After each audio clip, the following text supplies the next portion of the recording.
Allison Myers had never planned to inherit anything, let alone a plot of land on the edge of a semi-rural neighborhood known more for garden gnomes and gossip than biodiversity. But after the sudden passing of her uncle, an eccentric but respected herpetologist, she found herself the legal owner of his old two-story farmhouse and the several acres of wild meadow behind it. To the average eye, it was an overgrown mess with no discernible value. To Allison, it was a living laboratory. Beneath the tall grasses and tangled roots thrived one of the last unmonitored microhabitats for a threatened species of copperhead snake. Her uncle had studied the population for years, quietly maintaining the space as a safe, non-invasive breeding ground. Allison, also a biologist, had spent a decade navigating grant proposals, sterile labs, and university politics. She saw this land not as a burden, but a retreat with a purpose. A chance to continue meaningful fieldwork in peace, unbothered and uninterrupted. The house itself was worn but intact, a mix of creaking wood and the stubborn presence of outdated wallpaper. She wasn't concerned with aesthetics. Her focus was the land. Within days of moving in, she documented migration patterns, nest locations, and environmental shifts, sending reports to a conservation network she quietly collaborated with. She avoided fanfare and rarely engaged with neighbors beyond the occasional nod. Her presence was quiet and self-contained, though she knew her long workdays outdoors, unusual equipment, and the occasional marked perimeter flag drew attention. It was exactly 2 weeks into this new life when she came home to find rows of plastic chairs and folding tables being unloaded onto her meadow by a catering company she hadn't hired. Confused, she followed the activity until she found herself face-to-face with Karen Westbrook, a woman whose bright lipstick, floral caftan, and sheer force of personality could overwhelm any room, indoor or out. Karen, proudly wide-set with the confidence of someone who had never once doubted the rightness of her opinion, was barking orders into a Bluetooth headset, balancing a clipboard against her belly. When Allison asked what was going on, Karen looked her up and down and said with brisk finality, "We're setting up for my daughter's wedding. It's tomorrow. This lawn is the perfect venue." Allison blinked, stunned. "This is my property," she said. Karen's smile didn't waver. "And this is our neighborhood. We share space. Don't be difficult." Allison didn't raise her voice, not then. She simply reiterated as calmly as she could that the meadow wasn't public land, wasn't shared space, wasn't part of any neighborhood committee's jurisdiction. It was private property, confirmed by every line of the deed she had read 3 times over before even moving in. But Karen didn't blink. She waved a hand, dismissing the legality of the situation as if it were an unpleasant smell. "You'll find," she said, "that around here we operate with a little thing called community spirit. It's not about lines on a map. It's about goodwill." And with that, she turned and shouted to a man lifting floral centerpieces out of the back of a truck. Allison stood still for a few seconds, not quite believing that someone could simply decide to host a large-scale event on someone else's land without asking, without even informing, and with such maddening, self-assured nonchalance. She went inside, pulled out the property documents, double-checked the boundary lines, and then called the non-emergency number for the local authorities. The operator was polite but unhelpful. Since there was no violence, no immediate physical danger, and no court injunction preventing anyone from being there, they couldn't intervene. Allison asked if trespassing laws applied. The operator sighed and explained that unless she formally posted signs and provided evidence that guests had been warned and refused to leave, it would be a gray area. By the time Allison hung up, a large white canopy had already been staked into the ground, just meters from the main breeding site. She walked back outside, this time with printed documents in hand and laminated copies of the state's property laws tucked under her arm. Karen was directing traffic in the makeshift parking area they'd started setting up along the dirt shoulder of the road. When Allison approached, she didn't even pretend to stop what she was doing.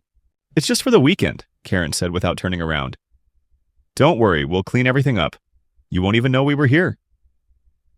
Allison stated again, firmly, that this land was not available, not safe, and not legal to use. "There are venomous snakes here," she added, hoping that this at least might register. Karen laughed. "Well, then maybe they'll add some excitement. And honestly, I've never seen one in the 5 years I've lived here. I think you're just trying to scare people off." She pointed toward the grass. Looks like nothing but weeds to me. Later that afternoon, Allison discovered a series of small holes dug into the soil near the dens. Footprint depressions from stakes and tent anchors that had crushed part of the habitat. One of the signs she'd posted earlier, warning of protected species and ongoing research, had been torn down and replaced with a garland of plastic roses. The disregard wasn't just insulting, it was dangerous. These snakes weren't aggressive by nature, but they were unpredictable when disturbed, and several of the nests were currently occupied by gravid females, their behavior more defensive than usual. Allison took photos, documented everything, and emailed a contact at the Department of Natural Resources. The reply was immediate but not helpful. Field agents wouldn't be dispatched without proof of environmental violation or harm, and they were currently backed up for weeks due to budget cuts. Keep documenting, the message said. If a disruption occurs, report immediately. That evening, Allison drafted a formal cease and desist letter, printed it, and delivered it to Karen in a manila envelope. Karen, seated in a lawn chair in what was now being called the rehearsal garden, read it silently and then set it down on the table next to a glass of iced wine. "You're being incredibly selfish," she said, staring into the distance as if Allison were no longer there. "This is my only daughter's wedding. You want to ruin that over a few imaginary snakes?" She turned, eyes narrowing. "You need to decide if you want to be part of this neighborhood or if you want to be alone forever." The next morning, Allison discovered someone had left a cardboard box near her mailbox. Inside were dozens of mothballs, pine cleaner, and what looked like fabric softener sheets. Old folk remedies said to drive out snakes. She found new boot prints along the side of her house and saw that a portion of her garden fence had been kicked. No direct evidence pointed to Karen, but the implication was clear. Someone was trying to flush the snakes out. And as the sun climbed higher and the temperature rose, she knew the snakes would begin to move. She checked the dens again and found one female missing. Another had laid her eggs directly beneath the tent area. She flagged it with bright orange ribbon, knowing full well it would be ignored. Allison made a second call, this time to the local office of the U.S. Fish and Wildlife Service. She didn't embellish or dramatize.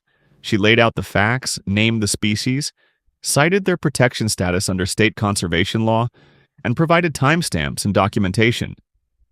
She was told that her report would be escalated. "If anyone is harmed," the officer added, "you need to inform emergency services immediately and mention the prior reports. That creates liability. Keep your notes.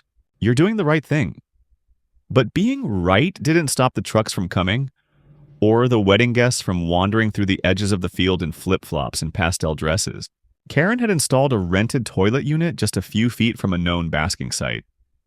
And that night, music thudded through the meadow as the rehearsal dinner turned into an impromptu dance party. Allison sat by her window, not frightened, not even angry anymore, just calculating. Something was going to happen. It was just a matter of time. The wedding morning arrived with an early heat that clung to the air like static.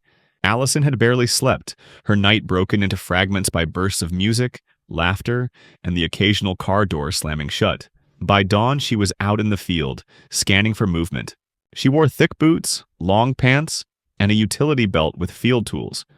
Not because she wanted to intimidate, but because she knew exactly how unpredictable the snakes could become when their environment was overrun. She found 2 of the marked dens empty. One of the juveniles she'd tagged earlier in the season had shed its skin near the edge of the tent, and she carefully picked it up with gloved hands to store in a specimen bag. Documentation had become second nature by now, but it felt increasingly futile. These weren't lab conditions. This was a battlefield masquerading as a lawn party. By 9 o'clock, guests had begun to arrive in clusters, dressed in light linen suits, flowing dresses, floral headbands, and pastel hats.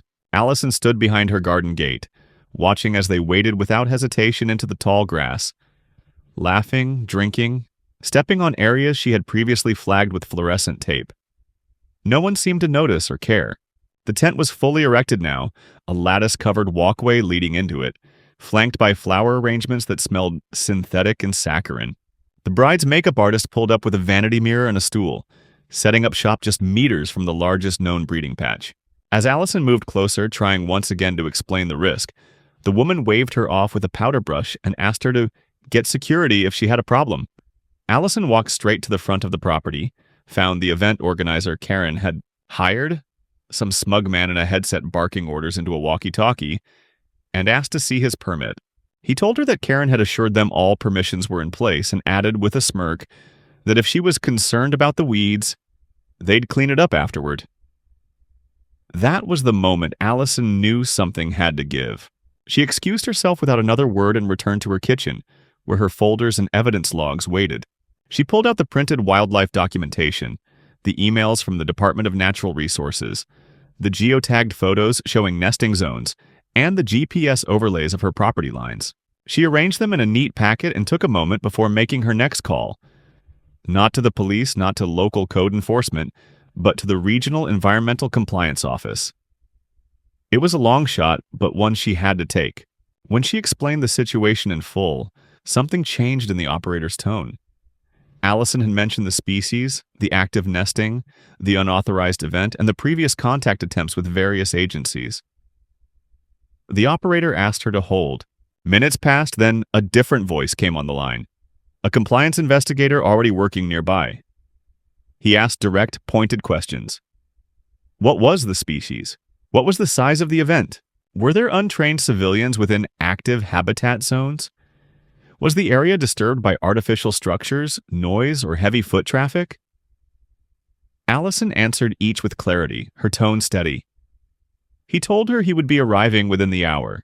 Outside, Karen was making a toast.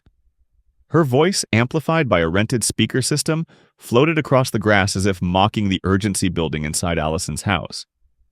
Today is about love, she was saying.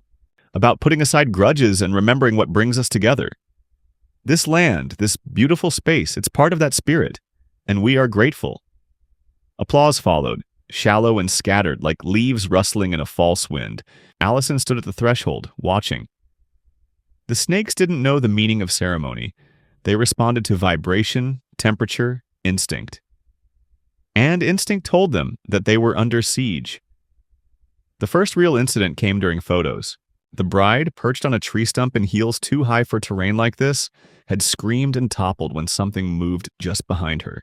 It wasn't a snake, just a startled rabbit, but the commotion created a ripple of nervous laughter among the guests. The photographer rolled his eyes and asked her to hold still, but minutes later one of the groomsmen yelled out in pain, having stepped into a shallow hole near a flagged area. He'd twisted his ankle badly, and Allison, already halfway there, offered her assistance. He looked at her like she was the threat. Karen appeared out of nowhere, snatching the man's arm and pulling him away, whispering something harsh in his ear as she shot Allison a look that could curdle milk. By the time the investigator arrived, stepping out of an unmarked government vehicle and adjusting his ID badge, Allison met him at the front gate. She handed over the packet, explained the situation again, and led him around the perimeter. His expression grew grimmer with every step. When they reached the edge of the reception tent, he pulled out his phone and began taking pictures. Without warning, he crossed the barrier tape and entered the tent. Karen intercepted him almost immediately. Her voice rose in confusion, then anger, then a kind of saccharine horror when she realized he wasn't just a guest or a vendor. "This land," he said calmly, "contains federally protected species. Your event is violating at least 2 environmental protection statutes and local land use ordinances. I need you to evacuate this area immediately." The noise of the wedding dimmed. People paused. Someone dropped a glass. Karen tried to laugh it off, then turned to accuse Allison of setting this up. The investigator ignored her. He radioed in for a second vehicle, stating the need for photographic documentation and possibly a site containment order. Karen sputtered. She demanded to see a badge again, a permit, an order. The investigator obliged with quiet precision. Her face paled under her makeup. Within 20 minutes, the guests were asked to leave the tent. Several refused. Karen insisted that the ceremony proceed, standing stubbornly in front of the altar as if her body alone could reverse the law. But the arrival of the second compliance vehicle ended any remaining debate. Allison didn't speak. She didn't need to. The air buzzed with the heat and the tension, and somewhere near the base of the tent, a copperhead slithered slowly back toward the shade. The wedding tent came down, not with ceremony, but with quiet, disgruntled grunts from hired workers who had clearly been instructed to finish quickly and not ask questions. The investigator remained on site well into the afternoon, taking photos, logging observations, and questioning Allison with a clinical calm that felt, to her, like the first breath after hours of holding it. The second compliance vehicle had brought another agent, this one with a drone, which they used to map the extent of the disturbance from the air. At one point, they even laid out a printed satellite overlay against Allison's original survey maps, confirming that not only had Karen's event encroached on sensitive ground, but temporary structures had crushed the nesting zones beyond recovery. 3 of the flagged dens were flattened. 2 of them had signs of broken eggshells, likely trampled before the snakes could hatch. 1 had dried blood at the entrance. Allison didn't need to ask what that meant. Karen's reaction shifted from defiance to disbelief to outrage. But what struck Allison most was the rapid deterioration of her control. She was no longer surrounded by friends or guests. Most had quietly slipped away, awkwardly mumbling about rescheduling or calling Ubers to take them to a restaurant in town. The catering company was the first to fully abandon ship, packing up trays of untouched hors d'oeuvres and wheeling away coolers as Karen yelled after them. The florist soon followed. Even the portable bathroom unit was loaded onto a truck before the sun began to set. Allison watched from her window as Karen stood in the middle of the now empty field, her floral caftan clinging to her in the humidity, hair frizzing, phone in one hand, gesturing frantically to someone on the other end of the line.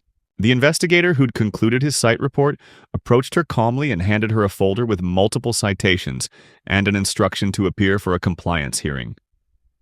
She didn't scream. She didn't cry.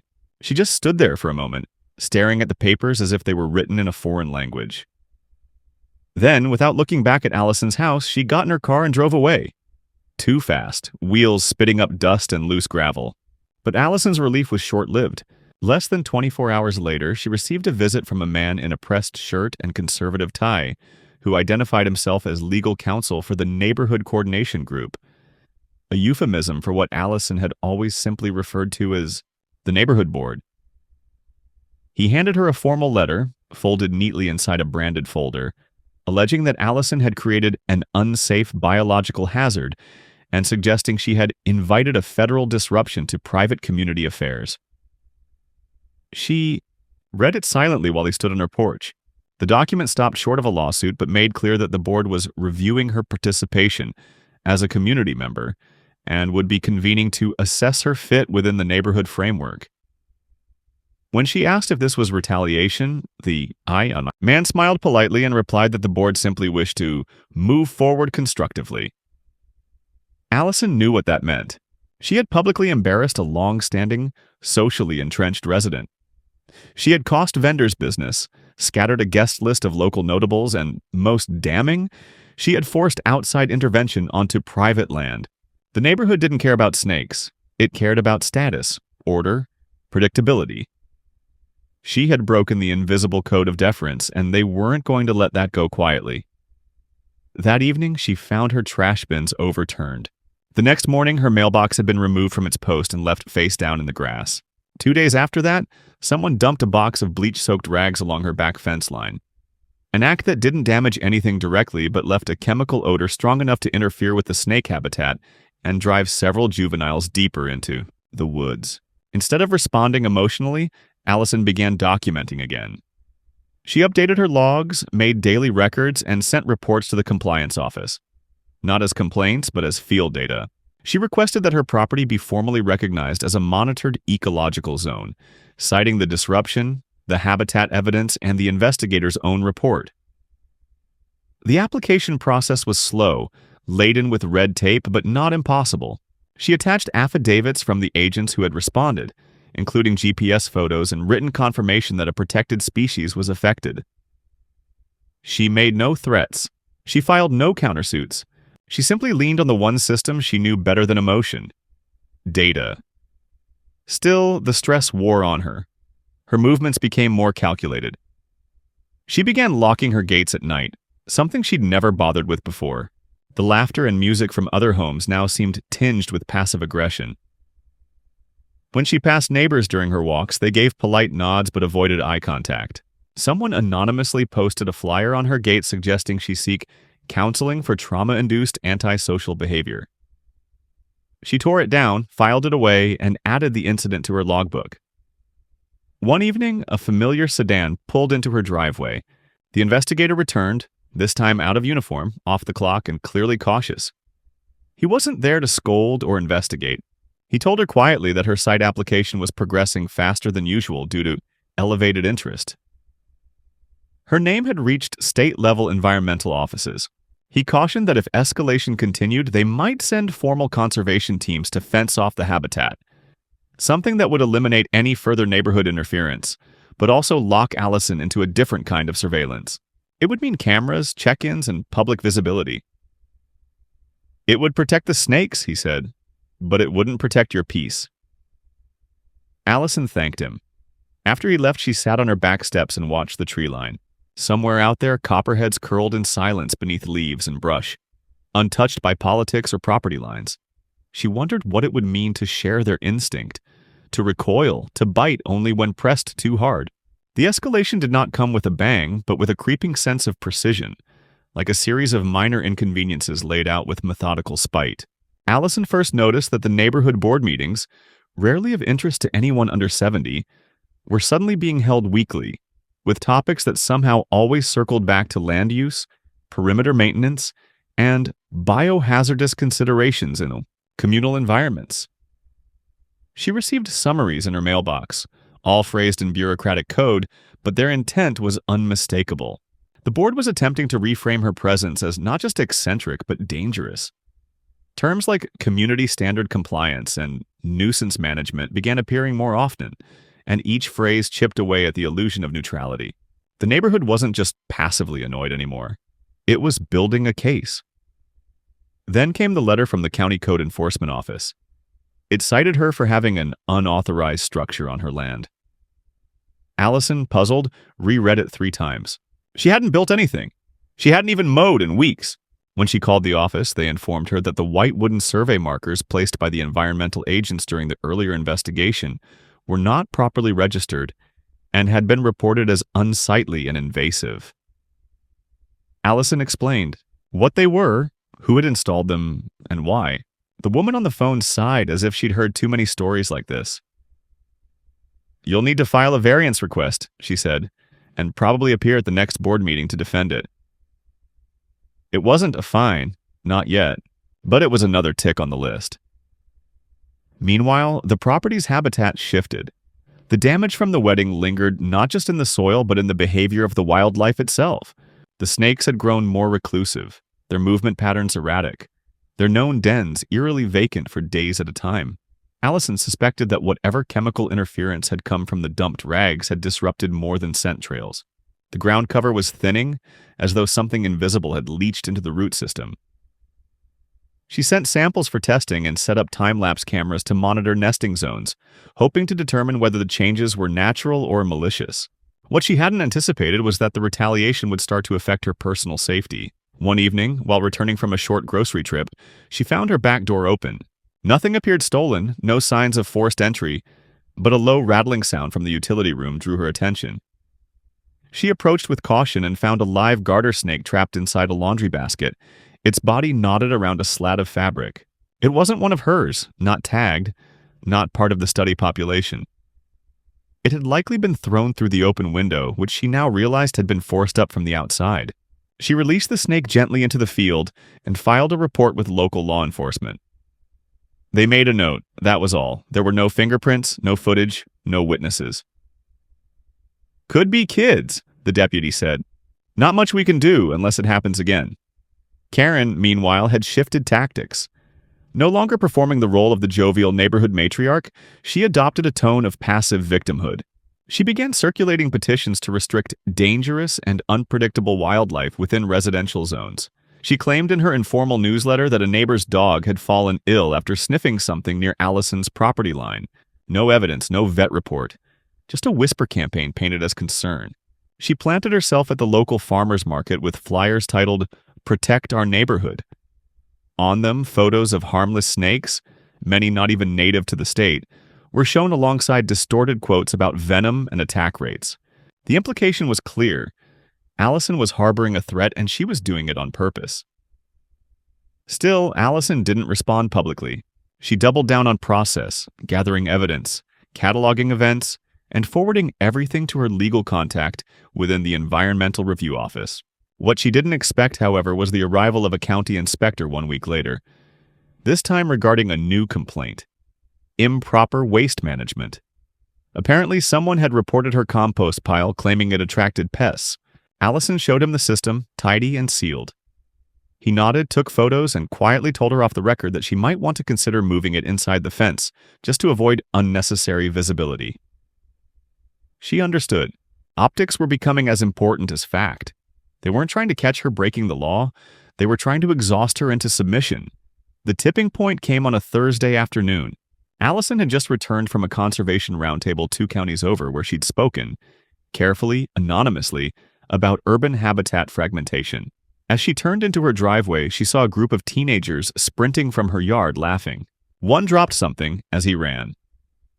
When she parked and approached, she found a plastic container full of dead feeder mice, likely stolen from a pet store, scattered just beyond the fence near one of the flagged den areas. It wasn't just vandalism. It was bait. Whether to draw out the snakes or to lure predators into the zone, she couldn't be sure. But it was coordinated, and it was cruel. That night, she made her first real move toward legal action. She sent a detailed summary to her contact in the Department of Fish and Wildlife, who had thus far kept her in the loop, but neutral. This time, she asked them to initiate a protective boundary review under Emergency Clause 3C, a measure rarely used but applicable in cases of repeated interference with active habitats. The clause, if accepted, would put a soft perimeter around the entire property, preventing any external modification or approach without formal permission. It would also trigger a full environmental audit of the surrounding area, bringing scrutiny not just to Allison, but to the board, to Karen, and to the land use practices of everyone adjacent to her. When she clicked send, she sat back in the quiet of her kitchen and waited. She wasn't scared anymore. She was tired. And there was a difference. Fear made you hesitate. Fatigue made you decisive. She wasn't retaliating, she was protecting. Not just the snakes, not just the data, but the boundary, the idea that there are still places people don't get to own, rewrite or rearrange for convenience. Places where something else, something older, has the right to exist undisturbed. The response came faster than Allison expected. By the following Tuesday, she received confirmation from the Department of Fish and Wildlife. Her petition under Clause 3C had been reviewed, and the agency had ruled in favor of a temporary protective perimeter designation. The decision was rare and, by the tone of the letter, unprecedented for a single residential plot. A 2-week deployment schedule was already underway. The perimeter would include signage, minimal fencing, and, most significantly, monitoring visits from both field biologists and legal representatives. The order specified that no physical contact with the habitat area was permitted unless explicitly authorized, and any interference, intentional or not, would be subject to fines and prosecution under state conservation law. It was, in every way, a win. But Allison knew it would trigger something else. A last push, a kind of public unraveling that came when people like Karen were finally out of moves. The announcement broke across the neighborhood faster than Allison could say anything herself. Someone, likely from the board, had intercepted the agency notice and circulated it as a mass email under the title, Federal Wildlife Quarantine Enacted in Residential Zone. The wording was theatrical, deliberately misleading. It implied disease control, contamination, danger. By noon, a neighbor 2 doors down had placed a "We Support Safe Communities" sign on their lawn. Another emailed her to ask if they needed to evacuate their pets. Allison replied with a PDF of the official ruling, highlighted key passages, and wrote in calm, unemotional language. But the anxiety had already taken root. She could feel it in the glances, in the way people crossed the street to avoid her side of the sidewalk. A few passers-by even took photos of her house from the curb, as if expecting it to transform into some biological epicenter. Then came Karen's final act. A letter printed on glossy cardstock was delivered to each house on the block. It wasn't an HOA directive, no official seal, no meeting minutes, just a personal manifesto.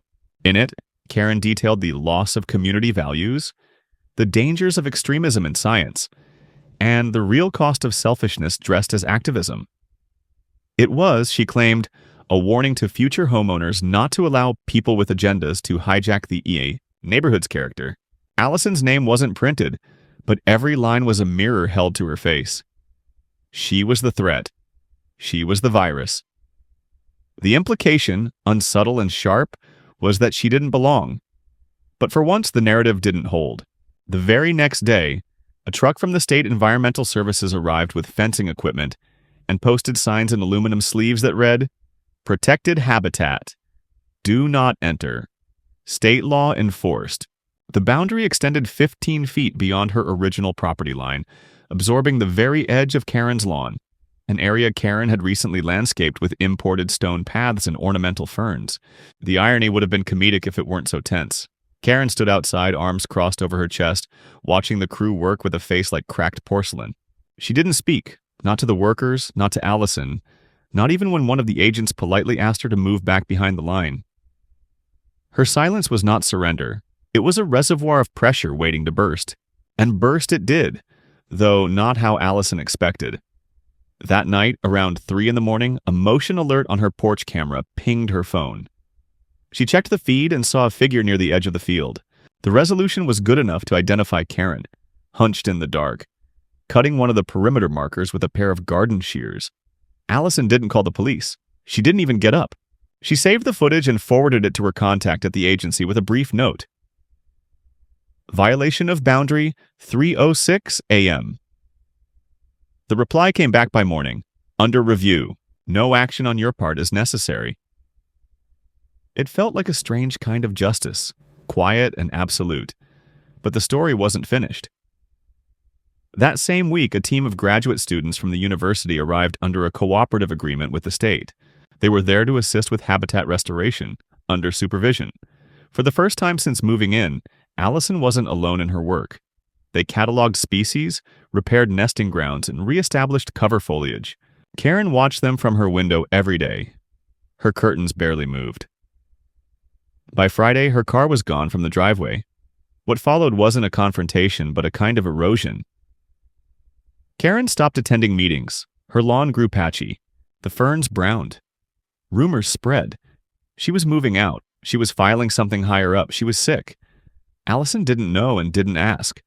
The neighborhood began to shift again, subtly. One neighbor brought Allison cookies and thanked her for sticking to facts. Another left a bag of mulch by her front gate without a note. No apologies. No dramatic reversals. Just a slow, almost embarrassed recalibration. And Allison, standing one morning at the edge of the field, where the snakes had started to return, understood something she hadn't at the beginning. It wasn't about winning. It wasn't even about the land. It was about the right to be unmoved, to exist with purpose in the face of distortion, to draw a line not in sand, but in action, and once drawn, never step back. In the weeks that followed, the atmosphere around the neighborhood settled into something quieter, more watchful. The signs remained posted, their stark lettering now a permanent fixture on the landscape, though people had stopped talking about them. The environmental team reduced their visits to once a week, then once every 2.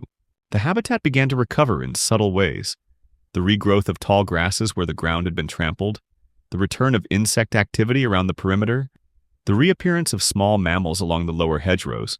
Allison noted it all in her logs, but less obsessively now. Her work no longer carried the weight of urgency. The danger had passed, and what remained was care, not defense. Karen's house eventually went up for sale. The listing appeared without fanfare. No open house, no visible broker signage, just an online posting quietly marked as "By Owner."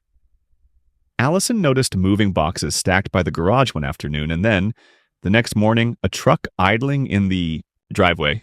Karen stood beside it, clipboard in hand, barking instructions to the movers in a voice that still carried across the yards. But there was no audience this time. No neighbors came to offer help or say goodbye. When the truck pulled away, Karen didn't glance back.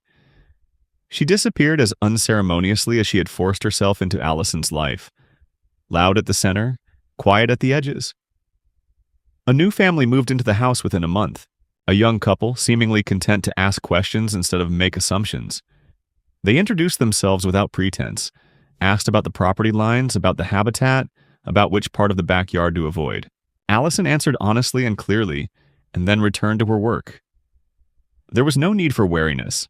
That part of the story had ended. Late one afternoon, as the sun settled low and the shadows grew long across the field, Allison stood at the edge of the marked boundary. A juvenile copperhead slithered out from beneath a rock, paused briefly, then disappeared into a patch of wild clover. She smiled faintly, not because of any triumph, but because the balance had returned. Delicate, temporary, but real. The field, the house, the silence, they were all still hers. Not because she had fought to possess them, but because she had refused to let them be taken. There was no victory in that, not in the conventional sense. But there was dignity, and in a world where people were too quick to shout and too slow to listen, that meant more than anyone else would ever know.